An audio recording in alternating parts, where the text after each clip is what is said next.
Do you guys want to hear something absolutely insane? The average dental practice owner spends $2,500 a month for a marketing agency, and most of them are wasting their money. I leverage my platform of over 47,000 followers on Instagram, which consists primarily of dental professionals, and I spoke with some of the most successful dental marketing agencies. And they all said that there's one big difference between the offices that succeeded and failed with marketing. The offices that succeeded have been able to make 30 times back on their marketing investment. And I'm telling you all this to show you that it works. If they could do it, so can you. Now, I was always struggling to understand, how can two offices have similar patient demographics, offer the same procedures, take the same type of insurances, pay the same amount to the same marketing agency every month, but one office significantly outperforms the other? I spent over 100 hours and I had conversations with agencies and practice owners, and I found out more ways about how these offices did it the wrong way before I figured out the best way to maximize your marketing budget. And I'm going to save you the hundreds of hours and battle scars, and I'm just going to tell you the one thing that you need to do to get the most ROI out of your marketing investment. And I like to call this the dental marketing cycle. And what it consists of is knowing the difference between sales and marketing, having an expectation compared to reality. What are the problems and what are the solutions?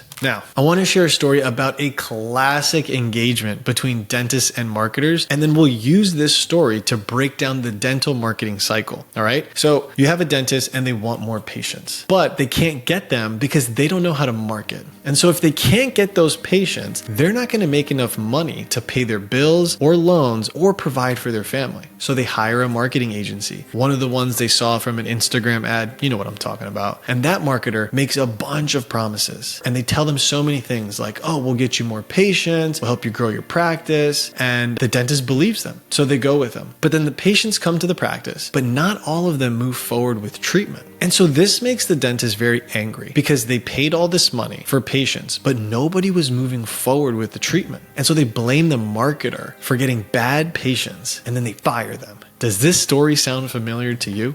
Well, this is a classic encounter between dentists and marketers, and it's been happening for centuries, okay? But the biggest thing is you have to know the difference between sales and marketing. You see, your marketing agency that you hire is responsible for marketing, but your dentist and the dental team are responsible for the sales, also known as conversions, okay? So to break this down even further, getting patients to come to your practice is one thing that marketing does. Getting patients to say yes to treatment is sales, and dental marketers have nothing to do with that. So do you think getting more patients in the door is going to equate to more treatment that you get to do? Well, this is the expectation, and there's a reality that goes along with it. You see, dentists want to do more treatment so that way they can help more patients and make more money. So they think that if they could just get more patients in the door, there's going to be more treatment that they get to do, right? But the thing is it's not that simple. There are several steps between when the patient comes through the door and when the patient agrees to pay for treatment.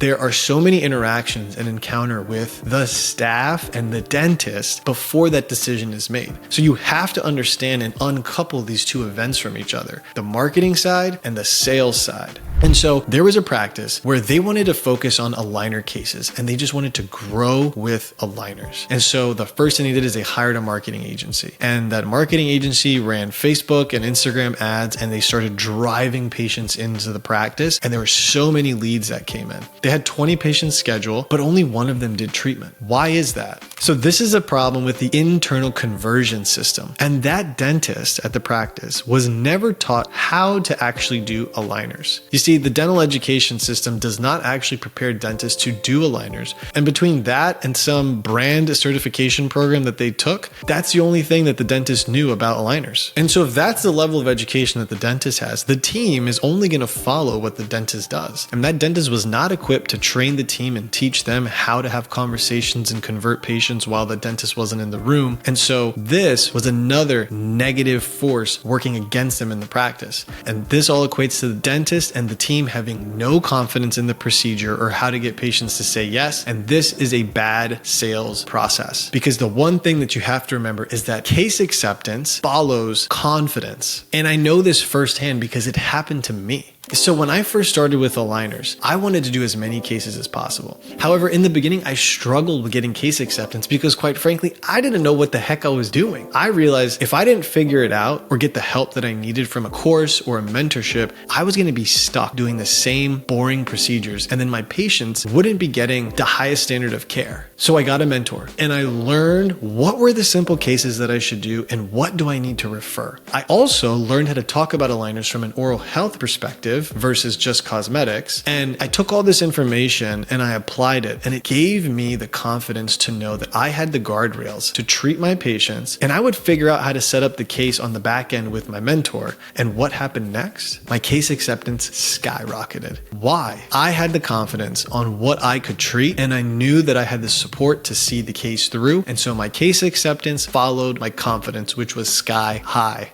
Now, how do you create an internal conversion system? Well, first, your doctor needs to get educated and trained on the topics. Then you need to have processes for the entire team because everybody plays a role. And then you need to practice with the current patients in your practice before you go spending money on marketing. And then once you're dialed in and you're converting patients inside your practice, you're going to want to go and invest in marketing, and you will boost your practice to the moon. So I hope you found value in this, and I just wanted to let you know that I am the founder of Clear Aligner Advisor, which is a clear aligner education platform. We've successfully helped over 150 dentists integrate aligners into their practice, who've gone on to generate over $9 million in revenue from aligners alone. We also have a couple free training programs that you can dive into if you aren't ready to invest in education to level up your career just yet. Just go to clearalineradvisor.co. The link for that is in the description. And if you're looking for that structure and support of a training program, we help docs through one of our 2 aligner training programs, Aligner Blueprint, which is our core curriculum online program, and Aligner Launchpad, which is our comprehensive program with unparalleled levels of support for docs who are looking to start and grow their practice with aligners.